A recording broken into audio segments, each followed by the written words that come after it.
Gym quick इस दुनिया के सबसे बड़े मेमोरी और स्पीड रीडिंग एक्सपर्ट हैं। ये एक इंटरनेशनल स्पीकर और सोशल एंटरप्रेन्योर भी है। अरे रुको रुको, और भी कुछ बाकी है। क्विक लर्निंग के नाम के एक कंपनी के फाउंडर और सीईओ भी है। पर जो चमक आज है, ये चमक हमेशा से नहीं थी। आज हम इन्हीं के बायोग्राफी के बारे में जानेंगे। तो चलिए शुरू करते हैं, इस वीडियो को पूरा ज़रूर देखना। जिम क्विक जब ये एक छोटे से बच्चे थे, स्कूल जाते थे, तब जो लोग थे यानी टीचर्स, फ्रेंड्स, वो इनको the boy with broken brain के नाम से बुलाते थे। यानी कि ऐसा लड़का जिसका दिमाग टूटा हुआ है। टूटा हुआ है। एक बार नॉर्मली जब ये स्कूल जाते हैं तो अपने बेंच पे बैठे होते हैं और अचानक से गलती से यानी बेंच से नीचे गिर जाते हैं और इनके दिमाग पे चोट लग जाती है, एक गहरी इंजरी आ जाती है इनके दिमाग पे।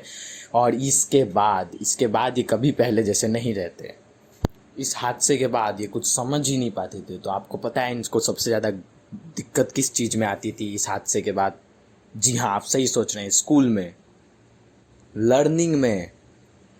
क्योंकि स्कूल में जो पढ़ाया जाता था और इनको समझ नहीं आता था, इनके ऊपर से निकल जाता था। और ये बहुत ज़्यादा शाई बन गए थे इस हादसे के बाद, और एक इंट्रोवर्ट हो गए थे, और बहुत हद से ज़्यादा ही शाई हो गए थे, किसी से बात नहीं करते थे। और इसी के चलते लोग इन्हें the boy with broken brain के नाम से बुलाते थे। और सबसे बड़ी बात क्या थी आप जानते हैं?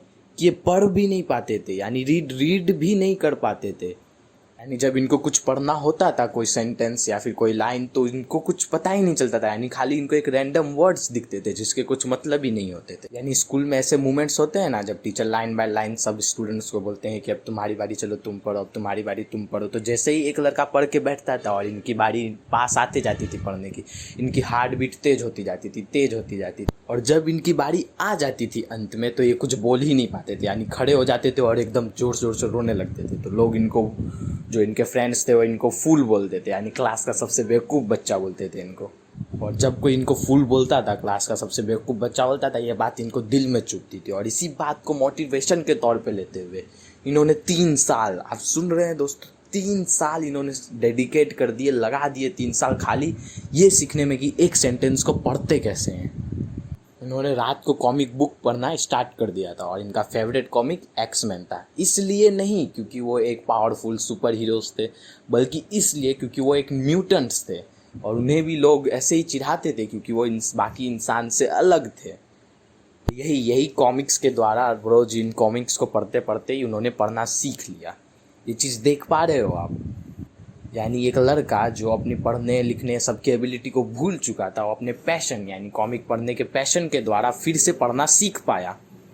ये बात हमें बताती है कि एक आदमी अपने पैशन और डिटर्मिनेशन के तौर पे, डिटर्मिनेशन और पैशन को लेके किसी भी चीज़ को कर सकता है।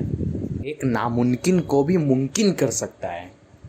फिर एक बार स्कूल के द्वारा एक पेरेंट्स टीचर मीटिंग ऑर्गेनाइज की जाती है, जिसमें हर बच्चे को क्लास में सब बच्चों के सामने आके उन्हें पढ़ाना है, और एक नई टॉपिक पे एक अलग सा उनको टॉपिक दिया जाएगा, उस टॉपिक पे चर्चा करनी है अच्छे से, और उसके बाद टीचर्स उन्हें एक रिपोर्ट कार्ड बना के देंगे।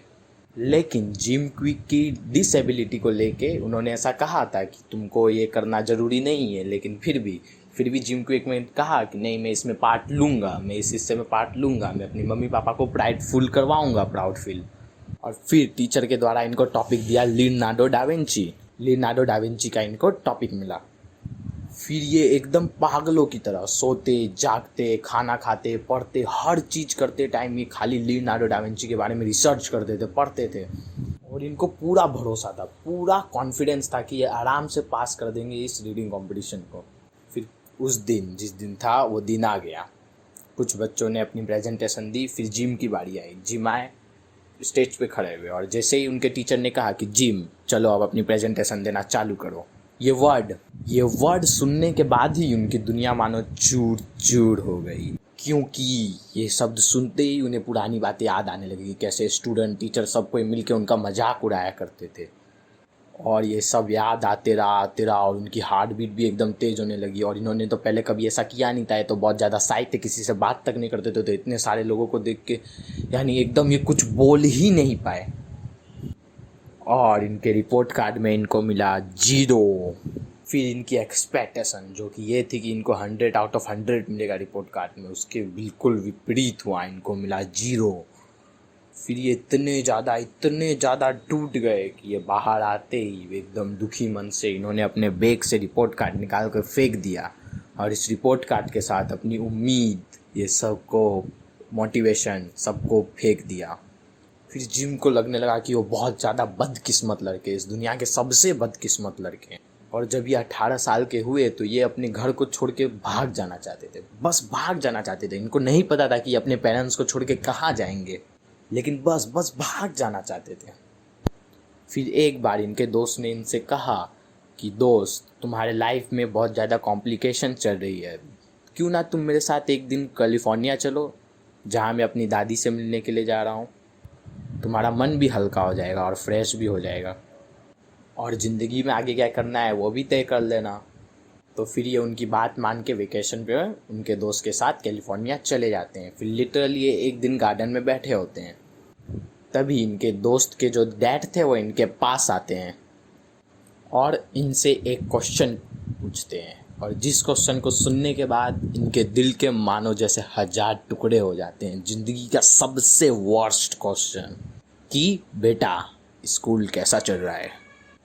ये क्वेश्चन सुनने के बाद बना बनाया आंसर देने की जगह ये अपना कंट्रोल खोने लगे, और इनफैक्ट उधर ही रोने भी लगे। फिर उन्होंने सारी कहानी उनके दोस्त के डैड को बताई कि देखो भाई, ऐसा ऐसा है, मुझे कुछ भी समझ में ही नहीं आता है, ना ही कोई पहचान है मेरी और ना ही कोई गोल। ये सुनने के बाद इनके दोस्त के डैड ने इनसे कहा कि जिम, तुम अभी तक स्कूल में क्या कर रहे हो, तुम्हारा गोल क्या है। ये बात सुनने के बाद जिम एकदम से चुप हो जाते हैं, क्योंकि उन्होंने कभी पहले सोचा ही नहीं होता है सब बात के बारे में। वो तो बस खाली एक अपने दलदल में डूबे रहते हैं दुख के। फिर उनके दोस्त के पिता एक कागज़ अपने जेब से निकालते हैं और टेबल पे रखते हैं और बोलते हैं कि तुम्हारा जो भी आंसर हो इसमें लिख देना। फिर वो उनसे कहते हैं कि देखो बेटा जिम, तुम्हारे और तुम्हारे सक्सेस के बीच में सिर्फ इतनी ही दूरी है। तो जिम चौंक जाते हैं और सोचने लगते हैं, क्या सक्सेस, मैं और सक्सेस, हम तो 7 जन्मों में भी नहीं मिल सकते। फिर जिम के दोस्त के पिता उन्हें समझाते हैं कि देखो बेटा, सक्सेस का एक ही राज है, ब्रेन। अपने ब्रेन को ट्रेंड करो, उसे मजबूत बनाओ, देखना तुम ये ज़रूर कर पाओगे। जब आप घर वापस आते हैं तो अपने सामने 2 किताबों के सेट्स को देखते हैं, एक वो जो स्कूल की किताबें थी और दूसरी वो जो सच में पढ़ना चाहते थे। और उन्होंने दूसरा वाला चुना और उन्होंने कहा कि इस बार हो जाए, मैं रीडिंग का एक्सपर्ट बन के दिखाऊंगा और अपने पेरेंट्स का सर ऊंचा करके दिखाऊंगा। फिर उन्होंने महीनों की रीडिंग की और अपने ब्रेन को ट्रेंड किया, और कुछ महीनों बाद वो अच्छी स्पीड से रीड कर लेते थे। और एक बार जब वो अपने लाइब्रेरी से बुक पढ़ के वापस आ रहे थे तो उनका पैर, वापस आते टाइम उनका पैर सीढ़ियों से नीचे फिसल गया और वो फिर से सर के बल गिर गए, और दोबारा उनके ब्रेन के किसी दूसरे पार्ट में एक और चोट लग गई। और जब वो हॉस्पिटल बेड में उठे तो उनकी हालत और भी ज़्यादा वर्स्ट हो गई, और ये इनकी ज़िंदगी का सबसे वर्स्ट मोमेंट था। और इन्होंने हॉस्पिटल बेड पे ही सोचा कि यार ये सब क्या हो रहा है मेरे साथ, इतना वर्स्ट लाइफ तो भगवान मेरे दुश्मनों को भी ना दे। और उन्होंने उसी हॉस्पिटल के बेड पे ही तय कर लिया कि बस अब बहुत हुआ, मेरी ज़िंदगी की इस प्रॉब्लम का कोई ना कोई सॉल्यूशन ज़रूर होगा। जैसे हर प्रॉब्लम का कोई ना कोई सॉल्यूशन होता है ना, वैसे ही इन्होंने अपने आप से सवाल किया कि मेरी इस प्रॉब्लम का क्या सॉल्यूशन है। जैसे आसान भाषा में अगर समझाऊँ तो जैसे कि आपको पढ़ने में मन नहीं लगता है और आप बुक लेके रट्टे पे रट्टा मारे जा रहे हो, इससे अच्छा जाके ये क्यों नहीं सीखते कि पढ़ने में मन कैसे लगाएं।